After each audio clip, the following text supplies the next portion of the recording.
Here are the best strategies for playing esports on DFS platforms like PrizePicks and Underdog. Welcome to Juice Bets. My name is Trevor. We've been absolutely killing DFS this past year and even in January as well, going up over $3,000. And we're looking to continue that into 2024, even after, NFL, NBA, NHL are all done and into the summer when we've got esports season. So today we're going to be looking at our strategies that have been super profitable for both CS2 and League of Legends. All right, let's get into the video.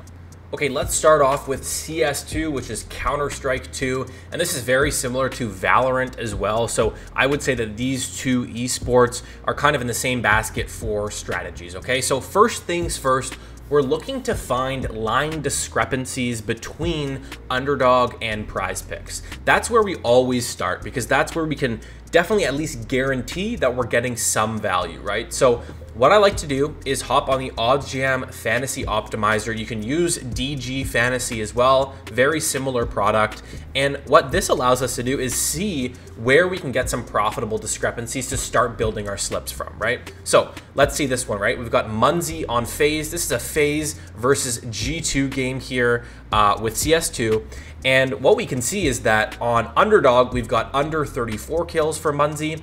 And then over on Hot Streak, which is another platform, we're looking at 31.5 kills, right? So first things first, Hot Streak, I wouldn't necessarily even use for discrepancies. I would always look for ones that are on PrizePicks and Underdog between the two, but let's just use Hot Streak as an example because right now there's no discrepancies to use. So let's assume that this is PrizePicks, right? So Underdog has it at 34 for his kills, and PrizePicks, Hot Streak, has it at 31.5, right? So what we can see is that much higher kill number on Underdog. So we will take his under, right?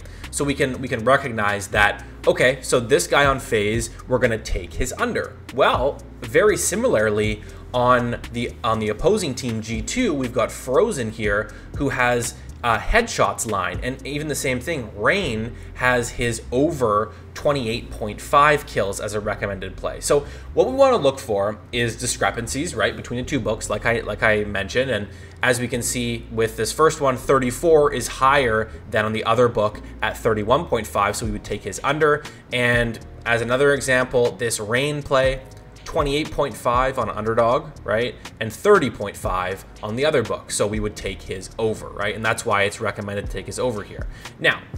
Now that we understand the discrepancy game and we can see where we're getting value, now we want to build out a slip where basically we're building out a 4-man slip on both Underdog and PrizePicks, a 4-man power, right? So there's no insurance. This is not a flex play. It's a 4-man power to pay out a 10x. That's the best way to build these slips. And then we want to look at 2-game stacks for CS2, right? So we've got first game, we're gonna have 2 players, 1 on each team, right?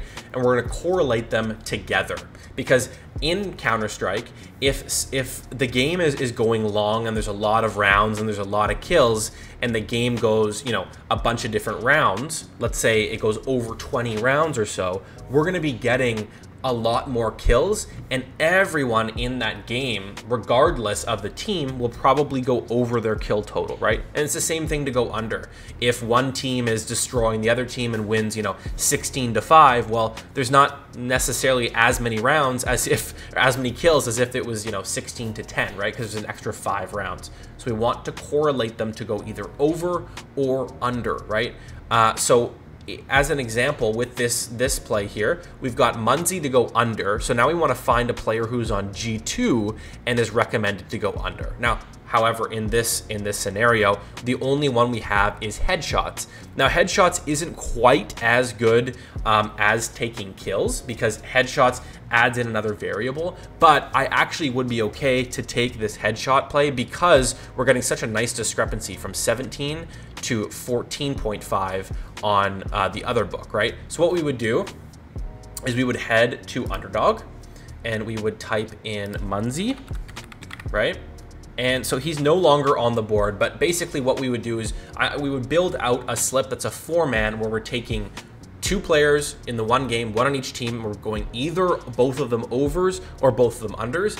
Then we would find another game where we would do the exact same thing and build out a 4-man slip that is positively correlated. I'm gonna throw a slip on the screen here, and this is what I'm talking about, right? We've got 2 guys on one team, or in one game, 1 on each team, and 2 guys in another game, 1 on each team, and they're correlated to go either over or under. Now, for League of Legends, we have a completely different strategy. Obviously, we are still looking for line discrepancies and positive correlation, as that is, basically the strategy for any sport that you're doing on a DFS platform. But for League of Legends, it's a little bit different. So for Underdog, we're building 3-man slips, and we're just looking for line discrepancies because you can't positively correlate on Underdog for League of Legends. So unfortunately, the only option we have for Underdog is to look for massive line discrepancies. So for instance, again, if we see this play here, or let's look at Jopa, over 4.5 first map kills on PrizePicks, and we can see that Underdog has it at 5. Now, this is a 0.5 difference. I wouldn't even take this play, but let's imagine that we have a 4.5 on PrizePicks, and then Underdog is saying that it's a 6. Well, that's a pretty decent kill discrepancy there. 1.5 is solid, right? You can get upwards to 2 or 3 kills sometimes. Now, it just really depends on when you're checking the odds jam optimizer, right? Because when lines drop, when they first release those lines, PrizePicks and Underdog often have massive kill discrepancies, and that's when you can find the most value. And so that's why I'd always recommend checking out our VIP Discord, because we have esports experts in there sending these plays to you right as the lines drop. And so you can basically just tail the plays from them in that Discord. So it makes things a lot easier. But if you're looking to build them yourself, make sure you're checking the screen when lines are dropping, because that's when you can get the biggest discrepancies. So for Underdog, that is the strategy. Now let's talk about PrizePicks. So on PrizePicks, first things first, and this goes to Underdog as well, make sure you are looking at the proper market, right? Because they have maps 1 to 2 kills. They've got maps, 1 kills, and for CS2, there's many other markets to be betting. So just make sure that you're looking at the correct market when you see them on the optimizer. So with PrizePicks, for League of Legends, it's a little bit different than CS2, basically because of the way the game works. So with League of Legends, if one team is dominating, they're going to get a bunch of kills, and the other team will definitely struggle to get kills. So the favored team, or the team that's winning, should go over their kill total, and the team that's losing should go under, right? And I say should because obviously it's not guaranteed, but that's where we get positive correlation, right? So what we want to do here for our process, finding and building out these slips, is first things first, let's check out the odds jam optimizer, right? And we'll see what team is, or what players we're getting a discrepancy on. So let's say we see that this Kiefer guy here on Underdog, he's at a 7 kill total. Well, on PrizePicks, we're getting about 5.5. We're going to take his over because we're getting nice value. Same thing with Solid. Let's say Solid, he's at a 4 kill total on Underdog. Well, great. We're able to take his over again, right? So that gives us 2 players on the same team to both go over, which is positively correlated. Love to see it. They have line discrepancies. Perfect. Now, the next cool thing about League of Legends is we can actually see what team is favored. So we can check the sportsbook screen on OddsJam here, and we can see esports and see what teams are favored in the given matchup, right? So let's go back to PrizePicks, and let's say that this team is indeed favored. Well, wow, we get 2 players positively correlated, line discrepancies in our favor, and they're favored to win. This is a great build, and what do? We take the other side to go under, right? We'll take 2 players on the other side, the other team, to go under their total. That builds out a 9.5x slip, and that is a super, super high quality slip. So we're looking for line discrepancies, understanding what team is favored and not, and then positively correlating it together into a 4-man slip here. This is the best way to build out a League of Legends esports slip on PrizePicks.